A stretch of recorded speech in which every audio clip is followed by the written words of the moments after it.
Die zu veräußernde gut gepflegte Dreizimmer-Etagenwohnung befindet sich in Hagen. 1984 wurde das Wohnhaus erbaut. Das Objekt verfügt über eine Gästetoilette, einen Keller sowie einen Garagenparkplatz. Die Ausstattung befindet sich in einem ordentlichen Zustand.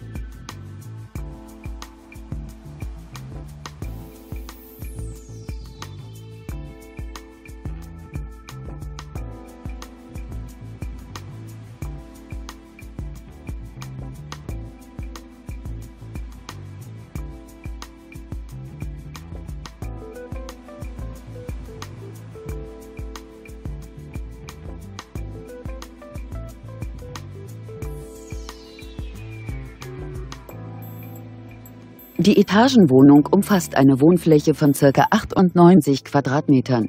Der Kaufpreis der Immobilie beläuft sich auf 158.000 Euro. Kontaktieren Sie uns. Für die Vereinbarung eines Besichtigungstermins stehen wir Ihnen gerne zur Verfügung.